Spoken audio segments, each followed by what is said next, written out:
Voici Lomachenko!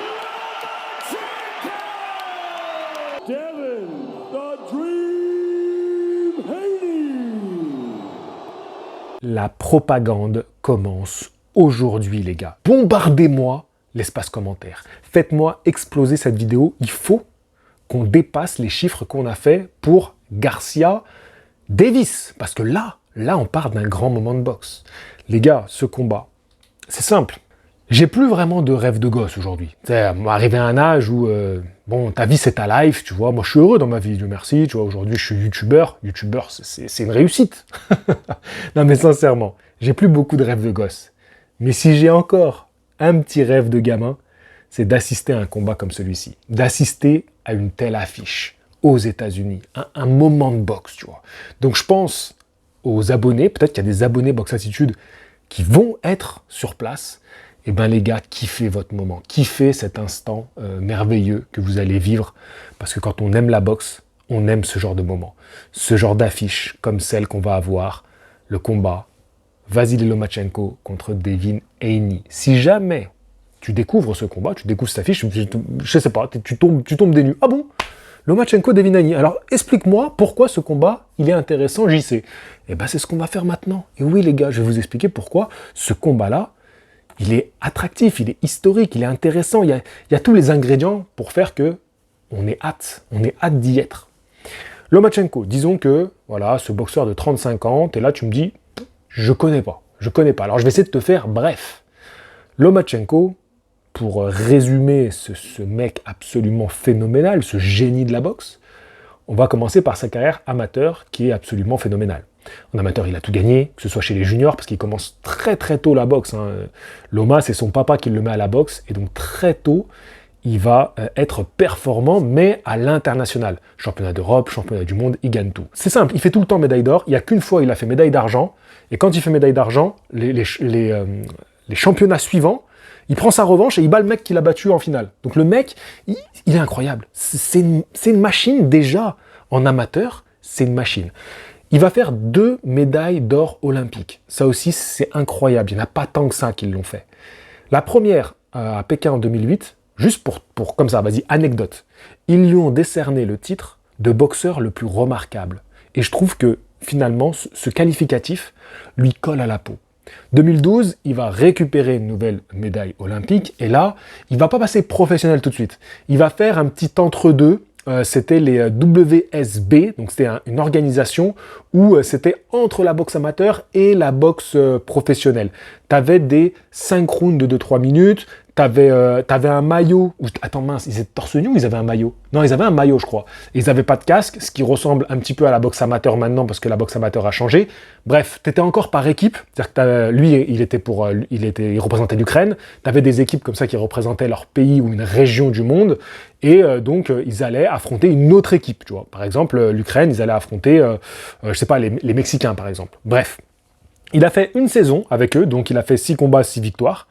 Et là, il passe chez les professionnels. Et il signe avec Top Rank. Et il restera toute sa carrière avec Top Rank. Je crois qu'il n'a jamais changé de promoteur à l'international.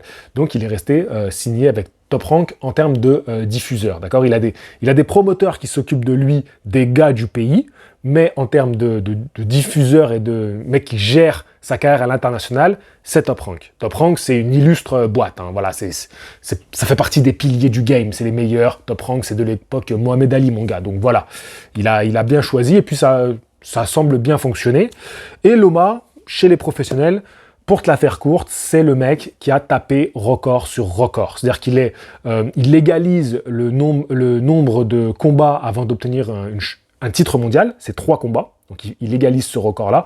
Malheureusement pour lui, il aurait pu le battre, mais comme il se fait voler son 2e combat chez les professionnels contre Salido, parce que c'est une honte qu'il perde ce combat-là, en fait, il aurait dû battre le record. Mais bon, il a égalisé ce record-là. Ensuite, il va battre un second record, parce qu'en 7 combats, il devient champion du monde dans une 2e catégorie de poids, donc il bat encore un record. Et il va battre un 3e record, en devenant champion du monde dans 3 catégories de poids, en 12 combats. C'est juste pour te montrer à quel point le gars est un phénomène. Donc je vous disais, il a été champion du monde dans plusieurs catégories. champion du monde WBO de la catégorie des poids plumes, champion du monde WBO de la catégorie des super plumes. C'est à ce moment-là qu'il va être élu boxeur de l'année en 2017 par Ring Magazine. Pour moi, c'est là clairement son prime. Il va devenir champion du monde WBA dans la catégorie des poids légers. Il va récupérer le titre WBO et le titre WBC dans cette catégorie. Parlons de ce moment où il récupère le titre WBC. C'est en août 2019 lorsqu'il affronte Luke Campbell. Le titre WBC, à ce moment-là, il est vacant et Lomachenko détient les deux autres ceintures, la WBA et la WBO. Ce combat a eu lieu en Angleterre et je m'en mords encore les doigts de ne pas être allé voir ce combat. Je ne sais pas pourquoi, je ne sais pas ce qui m'a pris, 2019, j'aurais dû y aller. C'était l'année où je faisais tous mes déplacements Box Attitude. Je ne sais pas pourquoi je suis passé à côté de cette occasion. Bon, après, peut-être que je n'aurais jamais eu les moyens d'y aller. Tout ça pour vous dire qu'à ce moment-là, Lomachenko, il est à une ceinture de devenir le champion incontesté de la catégorie des légers. Mais que s'est-il passé après hein? Qu'est-ce qui s'est passé? Teofimo Lopez est arrivé. Et Teofimo Lopez a arrêté cette fulgurante ascension. Oui, il avait connu une défaite, mais dans un cadre bien particulier. Mais enfin, Loma, c'était Loma, quoi. Et Teofimo Lopez le fait tomber. Voilà, il le bat au point, c'est contesté, blablabla, bref. Et depuis, c'est un peu la galère pour Loma. Même s'il va faire une belle année l'année suivante, il y a la guerre qui va arriver en Ukraine, Lomachenko étant ukrainien, il va aller rejoindre le gouvernement, patati patata patakès, et là il a signé son retour cette année, et enfin il va avoir une nouvelle chance de redevenir champion du monde, après avoir perdu ses ceintures, et ce qui est encore plus beau, c'est que cette fois-ci, il va combattre pour tous les titres. Même s'il avait battu Lopez, qui était à ce moment-là le champion du monde IBF, parce que oui, il était presque à récupérer cette dernière ceinture, la ceinture IBF. Bah à ce moment-là, il manquait une ceinture sur la table, la ceinture WBC. Concrètement, elle n'était pas là, et je vais vous parler un tout petit peu plus tard pourquoi la ceinture n'était pas là. Mais cette fois-ci, contre Devin Haney, Lomachenko peut réaliser le seul petit truc qui manquerait à sa carrière, devenir champion incontesté dans une catégorie. Il manquerait que ça, j'ai envie de te dire. Tu peux toujours rajouter tes choses à un palmarès. Mais s'il obtient ça, franchement, là, on peut commencer à le mettre dans la discussion GOAT, non? Déjà, je pense qu'on peut quand même en parler, mais clairement, s'il le fait, il y a moyen de parler de GOAT. Oui, je pense qu'il y a moyen d'en parler. Mais c'est pas encore fait, parce que face à lui, il va y avoir Devin Haney. Et c'est lui, aujourd'hui, qui détient toutes les ceintures. Parlons un petit peu de son parcours à lui, à Devin Haney. Devin Haney, aujourd'hui, il a 24 ans, donc il est très jeune. Alors, qu'est-ce qu'il a fait, ce minot-là? Là, il est encore en train de manger ses crottes de nez, il veut affronter Loma. Qu'est-ce qu'il a fait dans sa vie, lui? Je vais vous le raconter. Devin Haney, il a un bon palmarès en amateur. Hein. Franchement, il a à peu près 140 combats, je crois, attends, je vais te dire ça tout de suite, 138 victoires pour 8 défaites. Donc tu vois, ça fait plus de 140 combats, c'est très très impressionnant, et puis il a été balèze. Alors il est resté à un niveau national, hein. Il n'a jamais vraiment à l'international pété comme à Lomachenko, tu vois, vraiment un palmarès à l'international comme à Lomachenko, parce que lui, rapidement, il veut passer professionnel. D'ailleurs, pour passer pro, il va décider d'aller au Mexique. Voilà, pour combattre au Mexique, il va faire... d'ailleurs, il va enchaîner ses 4 premiers combats professionnels là-bas, parce qu'il n'avait que 17 ans, et donc, pour aller plus vite, il est allé combattre au Mexique. En 2 ans, il va faire 18 combats chez les professionnels, et plus de la moitié sont faits au Mexique. Clairement, on peut dire que Devin Haney, il s'est monté une carrière. Ça ne veut pas dire que c'est un faux boxeur, non, ça veut dire qu'il a construit sa carrière chez les professionnels en enchaînant des combats qui étaient largement à sa portée, et c'était surtout pour gonfler son palmarès. Je te dis pas qu'il n'aurait pas pu perdre ses combats, mais ça lui permettait de gonfler un petit peu son CV avant de prétendre à aller plus haut. Et c'est là qu'on arrive à novembre 2019. Devin Haney va monter sur le ring contre un adversaire qu'on a déjà tous oublié parce que c'était un adversaire complètement oubliable, un dénommé Alfredo Santiago. Mais ce qui est notable dans ce combat-là, c'est qu'il y aura en jeu la ceinture WBC des poids légers. La ceinture WBC, la même année, qui avait été remportée par Lomachenko contre Campbell. C'est quand même étrange cette histoire, mais que s'est-il passé? C'est à partir d'ici que Devin Haney va avoir une petite polémique qui traîne un peu comme une casserole. Parce que ce titre WBC, on va lui remettre. Donc là, en fait, il est monté sur le ring déjà en tant que champion du monde. C'est pas un titre vacant qu'il a obtenu. Non, il a été champion du monde. Il a été désigné champion du monde WBC. Et c'est là qu'on va l'appeler l'email champ. Voilà, le champion par email. Et ça, c'est vrai que ça, il le traîne un petit peu comme un boulet, Devin Haney. Bon, il n'est pas vraiment responsable de ça. Voilà, c'est le système box, c'est le business box. Mais c'est vrai que on dit, ouais, t'as eu un titre de champion du monde, mais est-ce que tu l'as vraiment gagné, ce titre? On se pose la question. Un an plus tard, en novembre 2020, Devin Haney va avoir son premier véritable nom face à lui. Je parle de Yuriorkis Gamboa. Gamboa, c'était un très très bon boxeur. Bon, c'est vrai un petit peu plus il y a quelques années déjà, mais c'était un bon gars. Tu vois, vraiment, c'était solide. Moi, j'aimais bien Gamboa à l'époque. Puis après, il s'est fait tabasser par Terence Crawford, et ça c'était il y a bien longtemps. Si t'as pas vu ce combat, va le voir, tu vas te régaler. Tu vas comprendre pourquoi Terence Crawford, c'est le bateau dans lequel il faut monter. D'accord? Bref, c'est pas le sujet de cette discussion. Il fait ce combat contre Gamboa, et c'est vrai que ce jour-là, si vous me suiviez déjà à l'époque sur Box Attitude, j'ai été très critique envers Devin Haney. Franchement, il m'avait pas beaucoup plu dans ce combat. Mais bref, ce combat est passé. L'année suivante, il va enchaîner 2 combats, Linares et Diaz, et pour le coup, c'est une année où il me fait extrêmement plaisir. Je trouve que Devin Haney est passé à un autre niveau. Vraiment, il m'a régalé. Ça fait partie de mes coups de cœur, et c'est peut-être même lui mon coup de cœur de l'année 2021. 2022, Devin Haney va être le challenger du tout nouveau champion unifié WBA, WBO et IBF, l'Australien George Kambosos. Il va aller le défier chez lui en Australie, il va le taper, victoire nette au point, et à cause des clauses de revanche, les bails, tu connais, même si pour moi il n'y avait aucune raison de faire un combat revanche, parce que c'était clair et net que Devin Haney était largement au-dessus, ils font le combat revanche, et à nouveau, Devin Haney, il confirme et il tape Kambosos. Donc 2 fois, 2022 c'est son année, 2 fois il tape Kambosos. Il le tape, il le rince, tu vois. 2 fois au point, mais il le rince. Donc il confirme son niveau, voilà, c'est lui le très haut niveau mondial, et surtout il récupère toutes les ceintures. Donc le boss, le champion, le patron, le roi sur le trône de fer, c'est Devin Haney. Mais encore aujourd'hui, Devin Haney n'est pas respecté à sa juste valeur, à son juste titre, j'ai envie de dire. Parce qu'on ne parle que d'autres champions, comme Gervonta Davis, Ryan Garcia, qui aussi gravite dans la même catégorie, même s'il passe, tu connais, Gervonta Davis, c'est le roi de l'esquive. Mais quand même, on parle que de ces noms-là, alors que le roi, celui qui est titré, celui qui a la couronne, c'est quand même Devin Haney. Pour moi, ce combat contre Lomachenko, l'enjeu pour Devin Haney, c'est de montrer de quel bois il est fait. Enfin, avoir son grand combat, son très grand nom, et de montrer au monde que c'est bien lui le patron. C'est l'heure de prouver. C'est l'heure d'envoyer un message. Devin Haney en serait-il capable? Entre ces 2 boxeurs, j'ai beaucoup de mal à choisir. Entre mon cœur, qui me dit « Allez Loma », et plus le combat approche, plus j'y crois. Très sincèrement, on se rapproche de ce combat-là et je me dis « Il y a moyen ». Loma, il est tellement incroyable. Tu vois, j'étais en train de préparer la vidéo, je récupère encore mes petites notes, je me rappelle toutes les vidéos que j'ai fait sur lui depuis que je fais des vidéos sur Box Attitude. Je me dis, putain, Loma, c'est quand même quelque chose.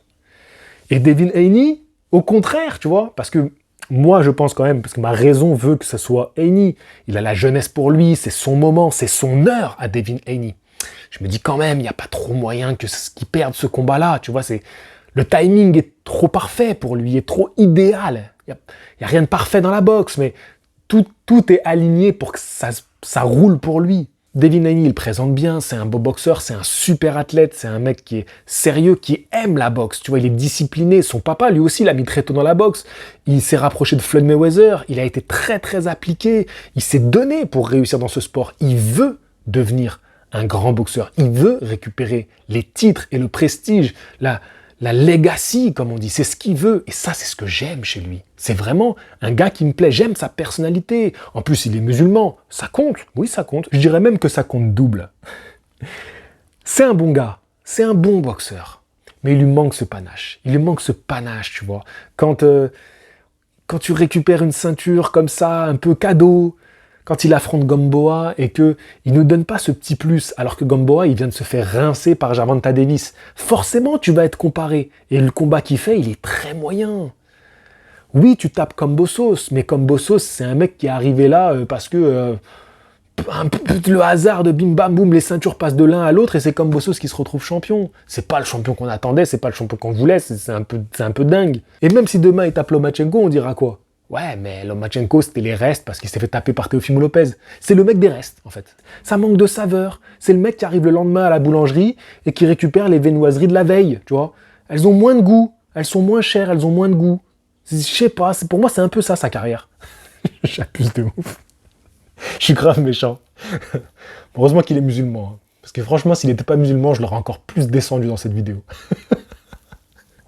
C'est le seul truc qui fait que... Vas-y, respect frère, respect. Très sincèrement, ma raison vous dira que Devin Haney est le favori de ce combat. Mon cœur ne peut s'empêcher et ne pourra s'empêcher de battre pour Loma. Et je pense que plus on va se rapprocher du combat, plus mon cœur va battre fort pour Lomachenko. Dans tous les cas, c'est un combat qui m'excite et le vainqueur, ça va être beau. Parce que je serais très heureux pour Devin Haney s'il arrive à battre Lomachenko. Si en plus il le bat avec la manière, pas ce qu'il a fait contre Gamboa, s'il te plaît. Voilà. Je veux que tu battes Lomachenko avec la manière. Pas comme tu as fait contre Kambosos. Non, je veux que tu le battes cette fois-ci avec la manière. Montre-nous ce que tu as dans le froc. Zut. Remporter ce combat-là, nous donner un beau combat, un grand combat, et qu'on se dise, ok, maintenant on veut voir contre Shakur Stevenson. Maintenant on veut voir contre Gervonta Davis ce que tu vaux. Montre-nous que c'est vraiment toi le roi. Comporte-toi en roi. C'est ce que j'aimerais voir avec Devin Haney, et je serais très heureux pour lui. Franchement, parce que, comme je vous l'ai dit, j'aime sa personnalité, c'est un très bon boxeur. En plus, il est musulman. Et d'un autre côté, Lomachenko, s'il gagnait là, s'il récupérait toutes les ceintures, waouh, je crois que je pourrais en chialer tellement ce serait beau. Franchement, ce serait incroyable. Dans tous les cas, je vais être heureux de regarder ce combat-là. Dans tous les cas, je vais passer, je pense, une bonne soirée. Dans tous les cas, il y aura des choses à vous raconter après le combat. Ceci étant dit, il y a encore des vidéos qui vont sortir. Là, on a parlé du parcours et tout, l'histoire, qu'est-ce que ça nous raconte, qu'est-ce que ça nous parle ou pas, qui on a envie d'aimer dans ce combat-là. Il y a encore d'autres vidéos qui vont sortir sur ma chaîne. La prochaine, c'est point fort, point faible. Et là, on parle de boxe pour Lomachenko. La suivante sera point fort, point faible. Cette fois-ci, on parlera de Devin Haney, d'accord? Et après, on aura un live avec tous les copains, comme on avait fait pour Ryan Garcia contre Gervonta Davis, avec tous les copains. Ça sera le jeudi, d'accord, jeudi prochain, le live, à je ne sais pas encore quelle heure, je vous l'annoncerai dans les prochaines vidéos, ok? Si jamais vous voulez une vidéo plus sur l'aspect technique et tactique de ce combat-là, j'ai fait la vidéo qu'il vous faut, et c'est sur la chaîne La Barbarie Française, chez mon cher Samir. Donc voilà, allez m'écouter là-bas. On a pris 1 heure pour parler du combat. Et là, vraiment, on rentre dans la tactique, la technique. C'est vraiment, c'est pointu. Là, c'est pointu. C'est la vidéo pointue. C'est chez lui.